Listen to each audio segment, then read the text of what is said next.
Hello everybody, tonight I'm going to throw some ideas out there, and if you like the ideas that I'm throwing out there, I want to encourage you to share this video on YouTube, Facebook, or forums, any other kind of social media, to get the word out to other DJs who you feel like should know this, or maybe aren't aware of this or haven't thought of this, because a lot of DJs are not great business people. We're great entertainers, but when it comes to business, a lot of us fall short, including myself a lot. And if you are a potential wedding client or a mobile DJ client, have a look at this video and kind of understand why a DJ charges what they charge. It might sound high to you, but in reality, you have to think of costs and expenses.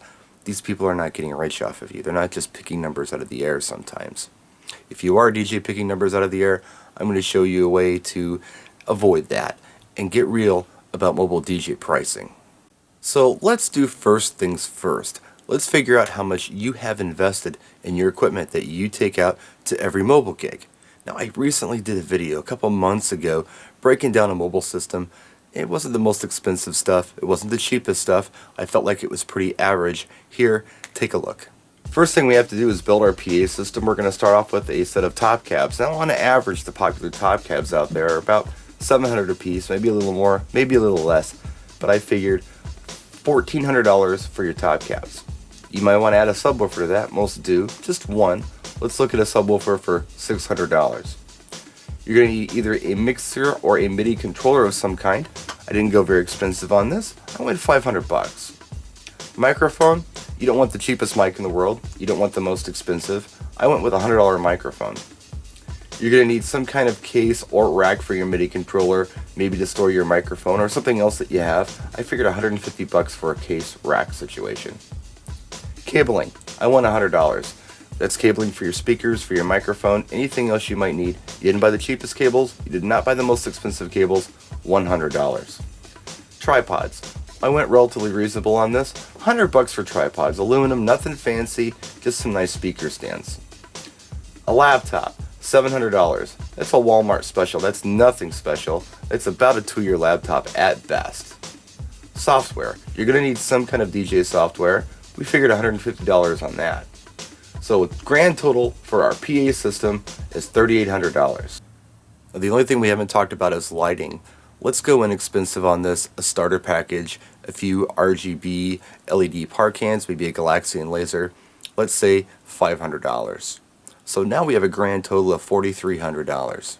Now if you were going to go out and rent these things from a rental shop, either you or your client, it would cost you about 5 or 10% of the purchase price of the item. That's just how it works.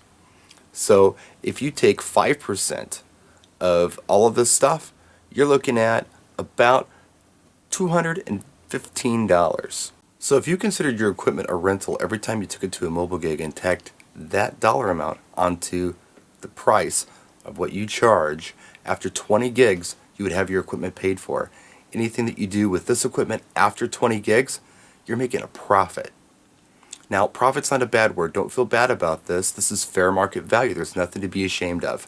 Now, if you want to tack on a tech fee to this, you absolutely can. So maybe you want to add a percentage to that, 2-3%. I don't know. You could charge for hauling the equipment there, setting it up, breaking it down, and hauling it out. Because if you rented it and hired a tech, it would definitely cost something. Now you also have to think about the costs that you're just going to absorb at every gig, like music. Now I don't like charging for my back catalog, but what I do is charge for that week of music. For instance, the subscription services that are out there for DJs, the good ones are usually about $50 a month. You figure there are 4 weeks in a month, so you take 50, divide it by 4, that's $12.50 a month. I'll tack that on to that $215. Then fuel, I figure about $50 for fuel. That's client meetings, that's going to the gig, that's the whole bit. You tack that on to the $215 as well. Then your overall wear and tear vehicle cost. This is kind of hard to figure, and you figure it however you want. Some people have a car payment. Some people buy their cars outright and maintain them, like I do. So if you think of it in terms of rental, what if you could rent a van on a Saturday night for $40? That'd be a pretty good deal. So maybe you want to tack on $40 onto that $215 as well. Then you end up with $317.50, I believe, which are your main costs. You have more. You have office costs. You have phone. You have insurance. There's all kinds of stuff. But that gives you a nice starting point and some stuff to think about. Now you've covered your costs. It doesn't matter how long you're at a gig, you know you have to allocate that much money just to cover your expenses. Now you get to charge for you. You can do this however you want. A lot of people want to do it per hour, so figure out what you feel that your skills and talents as a DJ are worth per hour. Maybe it's $100. Maybe it's $200. Who knows?